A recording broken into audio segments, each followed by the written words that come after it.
All right, y'all, thanks for tuning in. I am talking today about the blockchain. For some of you, you already are familiar with the term blockchain and everything else that usually goes along with it. But for some of you who are tuning into this podcast, it's totally new. And maybe you've never even heard of it and you're like, what is that? I'm talking about it today because the blockchain is a fundamental technology that is powering a movement. It started in 2008 and has only continued to grow until today and continues to grow and get stronger and stronger. It has everything to do with sovereignty. It has everything to do with freedom. Now, some of you have heard of blockchain, and you usually associate it with cryptocurrencies. Now, there's a reason for that. We're going to dive into that. And when I say those two terms, blockchain and cryptocurrencies, maybe it conjures up in some of you a scamminess, just kind of, your Facebook inbox being full from, messages from foreigners promising you riches if you just, send them a wire transfer of money, and then they'll trade the cryptocurrencies for you and send you $1 million back, right? So you have valid reasons to think that, because there's been plenty of scams like that have also grown in popularity with the movement of blockchain. Today in this episode, I want to briefly discuss blockchain technology, why I believe sincerely that it has a lot to do with sovereignty, what you should know about it, and we're going to pull back the curtain a little bit to understand a little bit more about it. Okay, so this is not what you're not going to hear. You're not going to hear like some kind of investment advice or like the hot tips or something of altcoins or cryptocurrencies to buy or trade, sell, whatever. No, this is a discussion on, like I said, a technology that's fueling a movement that has everything to do with sovereignty. Okay, so let's dive right in. And I'm going to start by telling you about a book that I really enjoy. So I have a younger brother who introduced me to this book, and I'm so glad he did. The book is Atlas Shrugged. The author is Ayn Rand, and Ayn Rand wrote the book a long time ago. I'm forgetting the date, but I want to say it was in pre-World War II, maybe just barely post-World War II, something like that. So I want to say maybe the 1950s. I probably should know this off the top of my head, but it was a long time ago. Okay, 70 years ago, maybe 100 years ago. It might have been as early as the 1920s. I can't remember, but certainly not in the modern times. So Ayn Rand wrote this book, and in the book, it takes place. So again, let's just say it's the 1950s, and say she's writing about the United States in the year 2000, and so it's kind of her perception of what the future would be. Now, we're 22 years after that, so we kind of know what the year 2000 actually was, but her perspective was that in the year 2000, there was going to be, over the years, like the decades in between 1950s and the year 2000, there would be a lot of growth in the central government. There would be a super strong central government. It would continue to expand and get bloated and add on more government programs, and a lot of those were entitlement programs or espionage programs, Big Brother type programs. And in her book, what had happened was the current state of things in the United States is really difficult to function as a producer. And so you almost have a small group of producers, like capitalists, like people who they know manufacturing, they know finance, they understand investment, they understand technology and innovation, and they're actively seeking to make the world a better place. So you have these titans of industry that invented a new kind of steel that's cheaper to make and better to use, and so it like allows them to build a lot of infrastructure. And you have other producers that are coming up with creative ways to travel. And anyway, so you have this world where there's a small group of true capitalists, true producers, and that is shrinking. And the reason is because the majority of people are they're kind of addicted to government entitlement programs and handouts, or like, you should get a job and a title because you deserve it, because it's fair, right? So it's like really the opposite of a meritocracy, right? It's like it's irrelevant how good you are at a thing, what talents, what experiences that you have. The only thing that matters is how fair this is. And so, a capitalist in Ayn Rand's year 2000 society version of America, you'll have a capitalist. They take an enormous risk. They invest in a new technology. They go through lots of failures and losing lots of money till they finally land, a successful venture. And because of the risk and the years of losing money, they now are able, because they've actually gotten it right. They've created the great product with the great distribution networks and good marketing. They smashed it out of the park. And so like everybody loves their thing, everyone needs their thing, they buy it and they make a lot of money, right? That's capitalism, okay? The market has rewarded them for their efforts. But in that society, when people see the capitalists making money, they're like, whoa, that's not fair that, you make more money than me, and so we're just going to come up with this new program to take a little bit of your wealth away so you can give it to me to make this more fair, right? And that's happening like left and right in the book. And as you could imagine, it's extremely frustrating for the capitalists who realize that their power, their influence to like impact laws that protect their businesses and enterprises and their wealth that they've worked so hard for, and their influence to create like an ecosystem that rewards them is just dwindling. And so in this vacuum of true producers, it's not really a vacuum yet, but in this struggle, there's a man who's also a capitalist, and he starts kind of secretly visiting one-on-one with all the different titans of industry, the true producers, the capitalists, and he makes them an offer. He says, hey, look, and this is a spoiler alert, so if you read the book, this is going to kind of like spoil some stuff for you. But if you don't want to read the book, then that's okay. I'm just going to spoil it for you here. But what his offer is like, hey, look, I've purchased a bunch of land outside of Denver or somewhere in the Rockies. I think it's somewhere around Denver, Colorado. The government doesn't know about it. It's off the grid. It's like, we have thousands and thousands of acres, and we even have like the special technology that creates like a cloaking system, right? So like no one can find it unless you know it's there, basically. And my offer to you is right here and right now, right when we're done with this conversation, that you walk away from everything here. You walk away from your enormous corporation, all your employees, your mansion, your wealth, because you and I both know the government is going to come steal that from you any day now.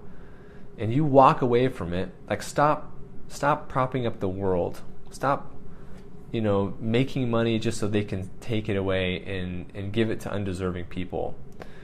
And that's his offer. He's like, right when we're done with this conversation, you either say no to my offer and you never, I won't visit you again and you're basically out, or you can walk away from everything right now and come join me in my exclusive property in Denver, and we'll have a society, we'll kind of rebuild our own society of capitalists.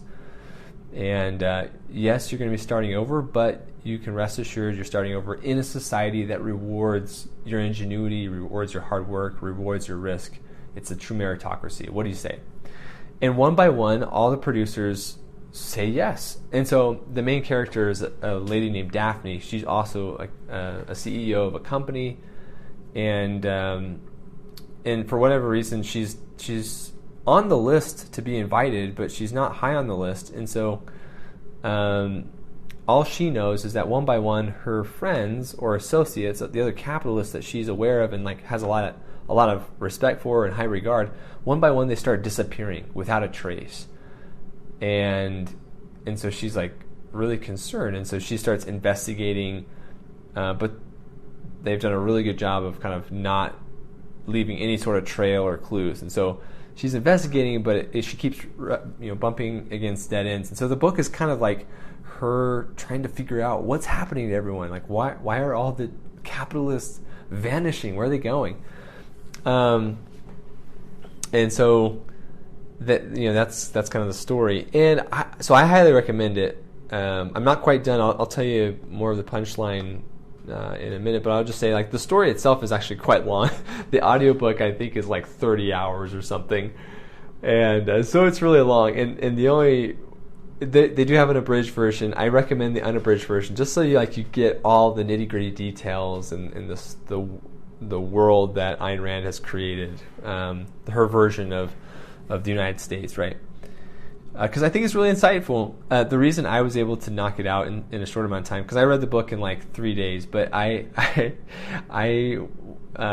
was hospitalized, and so I had to stay in the hospital for 3 whole days and do nothing basically while I was recovering from an illness that was kind of alarming and concerning. And so anyway, I was hospitalized for 3 days, but I was of sound mind, right? I was lucid. So my brother had just introduced me to this book, and so I spent these whole 3 days in the hospital reading it or listening to the audio version. So back to the story. What happens? Daphne, she makes a couple of bold moves and breakthroughs in her investigation and is able to find out where all the capitalists are going, and she goes there. And again, it's this like really secret, exclusive property somewhere near Colorado, like in Denver, like in the mountains near Denver, Colorado. And the person who bought it, who owned it, who's like the founder, he's also the same guy who's kind of secretly going out recruiting all the capitalists. His name is John Galt. And so he's named this property after himself, Galt's Gulch. And ultimately in the book, like the capitalists, the offer is so irresistible because they realize that the nation is like a sinking ship. Like the capitalists are propping it up, and just like the people who are addicted to entitlement programs, they're like leeches, and they're just like sucking all the money and all the opportunity and frankly all the fun out of like wanting to be a capitalist, And so life is kind of dull and meaningless, and the struggle like stops making sense, and so they get tired of propping up the nation and they leave. And in doing so, the people who are left all of a sudden realize, holy smokes, if all the capitalists leave, we've been kind of pontificating like, this program ought to matter, and like, green energy this and tree hugger that, and like what do you call it? Like,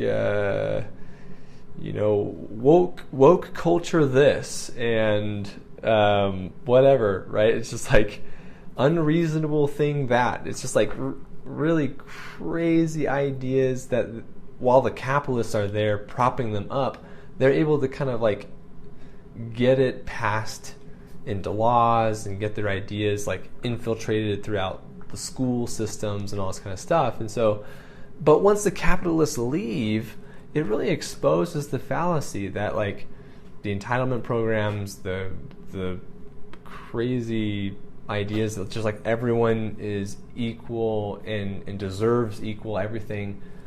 It kind of like exposes the fallacy in that, because once the capitalists are not there to extort their money, like the people who are left are not making money. They're not actually making the world turn and go around in a better place. And so it's like there's no one to tax to fund your programs. So your programs kind of fall apart, and then like there's crises, and like there's energy shortages and blackouts and brownouts, and like the garbage isn't being taken care of anymore, and all of a sudden there's no more food, supply chain issues, and like currency, like the financial system crashes, and it's just like Armageddon because the capitalists just leave.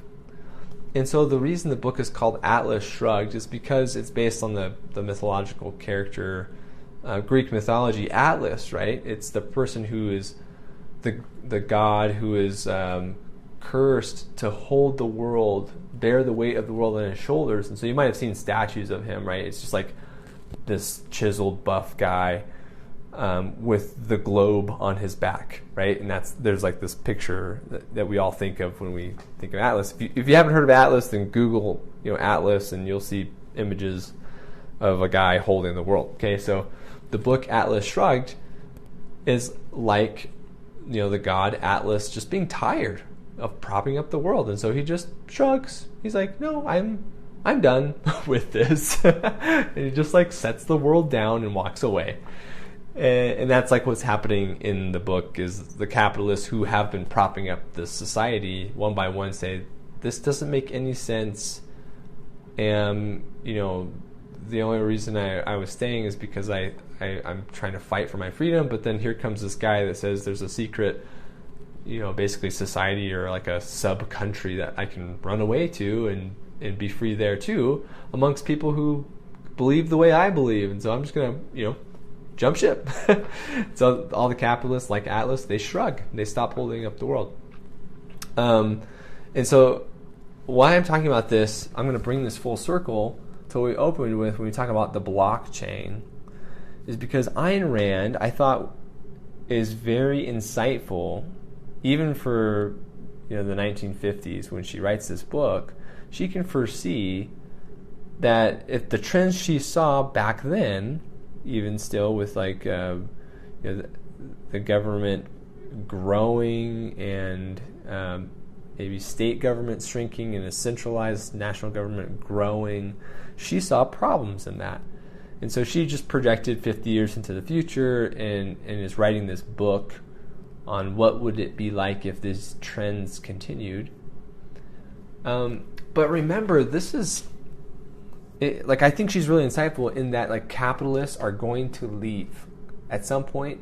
It will not be worth it to them to stay, because capitalists stay in the society because, for one, that's where their market is that they're serving, the people who are buying their products. Two, they participate as citizens of a nation state, and so what does that nation state provide them in return for their ingenuity and their capitalism, right? Well, the nation state says, like just think of the Constitution of the United States of America, right? We the people, in order to form a more perfect union, establish goodness, I don't know if you're the only one that sings the Kid House Rock song. Like, we the people, in order to form a perfect union, establish justice, ensure domestic tranquility, provide for the common defense, promote the general welfare, and secure the blessings of liberty for ourselves and our prosperity, to ordain and establish this Constitution for the United States of America. Okay, so that's the preamble to the Constitution, thereby stating basically the purpose of the government is to provide for the common defense and to form some centralized functions, right? Like, so the nation state, the government says, we want all of you to be citizens, all right? And we're gonna provide some core services to you as citizens to kind of make sure that society functions, and among those are going to be the common defense. So we're going to organize a militia or an army, and it's going to protect from external forces. We're also going to organize police force and to protect and enforce laws to make sure life, anyone in their own pursuit of happiness is not infringing on the freedoms of someone else. So they're not doing anything, like, I'm not going to murder you, okay? Like that's illegal. So like I'm taking away your freedom of life, even if it makes me happy, right? It's like that's a no-no. So we're going to come up with laws to kind of protect life, liberty, and the pursuit of happiness. Okay, and by the way, Thomas Jefferson was the one that originally heavily contributed to that last line, the pursuit of happiness. It actually was the pursuit of property, and they changed it to happiness, but really there was a heavy discussion about should it be happiness or property. And so I think we so far removed from that conversation, we skew happiness to be like, well, I'm in the pursuit of happiness, just whatever makes me happy. And I think the spirit of that statement is really, it's the pursuit of property. And if you have a sense of security, like I own this, like this is my little farm, this is my plot of land, then I think in their vision, you can feel a sense of calm and peace, right? And happiness, okay? The American dream of just, like I am producing on my farm and I'm contributing, I'm providing for my own needs on my farm, and I'm producing even more so that I can share with my neighbors, my community. And as that idea matures, like we get into an industrialized era, and so maybe you're not a farmer, but you're producing something. You're producing knowledge, you're producing a skill, you're producing a product or a widget or a whatever, right? And so it's like the same idea. All right, so the basic rights, right? The right of life, the right of liberty, and the right of pursuit of property or happiness. Okay, and so the government's going to provide for the common defense of these things. And so we enact laws at a very high level to protect these rights. Okay, so I can't, I can't create, I can't be a really crafty liar and produce a product that is like going to trick you into buying something. Like that makes sense that we have laws to kind of like flush out fraud. Or if you have a financial system that, it's difficult for the average person to understand, but yet they're going to go to you for a mortgage, there should be regulations that kind of protect the average uneducated person from like fraudulent mortgages or like subprime loans and things like that. You know what I mean? Like, so you see, if it's like a good reminder to just like understand where laws come from. It's like it's meant to protect life, liberty, and pursuit of property or happiness. And so but over time, like when a centralized government gets larger and larger and takes on almost a force or identity of itself, and forgets that it's a government of the people, by the people, for the people, right? And it only exists to secure the blessings of liberty, right? Like it only exists, it is not truly supposed to be an entity unto itself. It's just an extension of all of us, all of the citizens. And so like it becomes problematic when the government becomes really bloated. It has quite a bit of power. There's a huge disparity in knowledge between, the government and the average person. And it kind of takes on this interesting, kind of power of its own. So Ayn Rand's capturing that in Atlas Shrugged, and you can see that in response to that, the producers leave. What Ayn Rand couldn't really grasp, I think she's right on that frustration in an exit, kind of an exodus of producers and capitalists, but what she couldn't really, comprehend was that there was going to be the internet, which was like totally mind-blowing, game-changing. There's going to be, like with the advent of the internet, there's going to be the internet of things. And so now we have smartphones and Apple Watches and Aura rings and a Nest home automation center, right? So you have like Internet of Things, and then there's now the advent of the blockchain, which is a groundbreaking technology that allows for the decentralization of a financial system. And why this is important, because this is coming full circle, like why this matters for sovereignty, is that in Ayn Rand's limited understanding from like a 1950s perspective, she said, well, if a producer is getting frustrated, they are going to leave the continental United States and go travel to a different physical location. They're going to form their own society. And because, like that's just the only way that she could, if they're going to make a mass exodus, they have to make a physical exodus and leave and go somewhere else.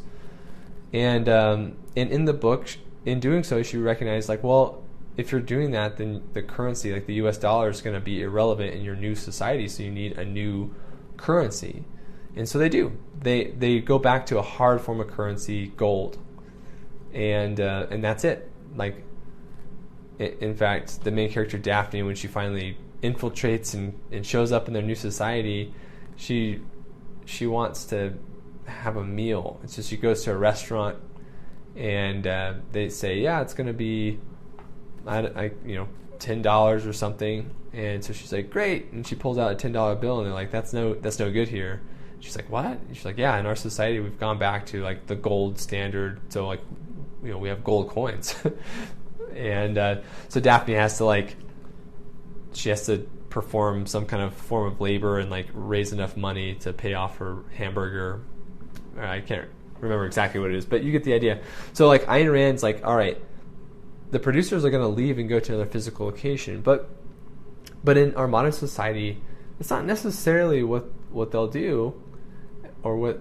And the reason I say that is because of the advent of the blockchain and a decentralized way to do finance.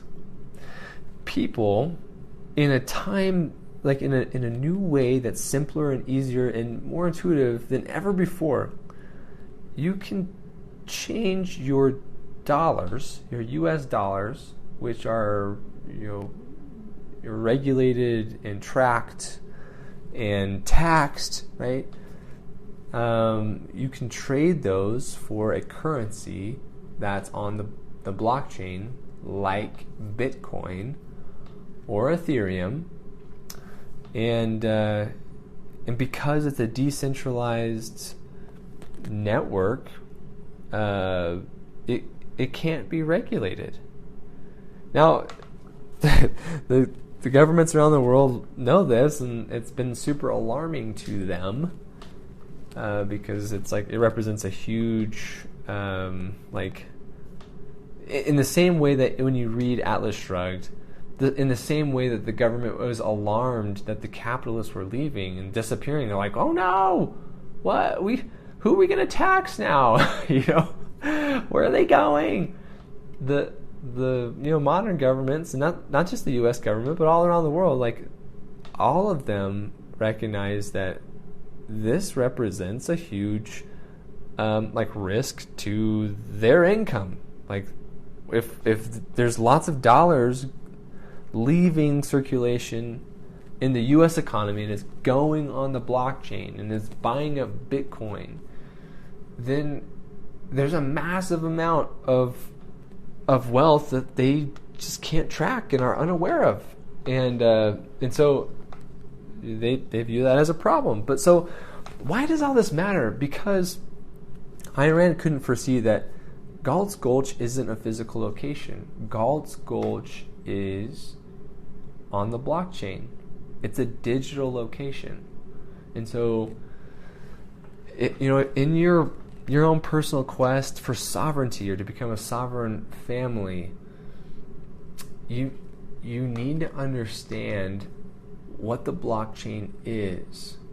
And are there a lot of scams and scamminess and crypto, altcoin, weird things? Yes, there is. You're absolutely right. There is.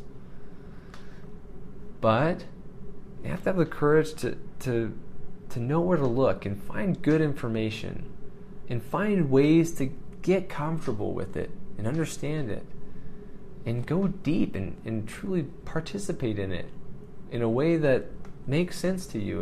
And in today's world, there's more ways to participate in the blockchain than just buying Bitcoin or some strange cryptocurrency or something. There's lots of ways.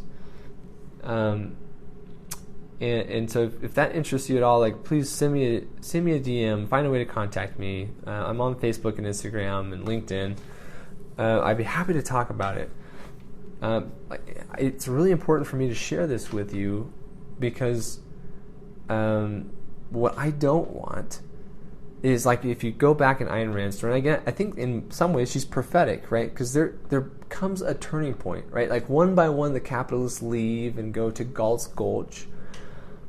And at first, it's like society doesn't notice too much, and then it starts to have to sort of tighten its belts, and it's kind of uncomfortable, and that makes them wonder, like, well, what's going on here? And then they kind of start to realize that the capitalists are vanishing, but the news keeps it hush-hush, and the government doesn't want to rock the boat or for anyone to panic. But then as more and more people go, it's like it reaches a tipping point where it just can't, like, society is no longer sustainable, and it's like Armageddon, right? Just eventually all the dominoes start falling over. And so what I don't want is for, certainly not me or my family, but anyone in the sound of my voice, anyone in my sphere of influence, I don't want anyone to be caught unawares of this phenomenon that's happening.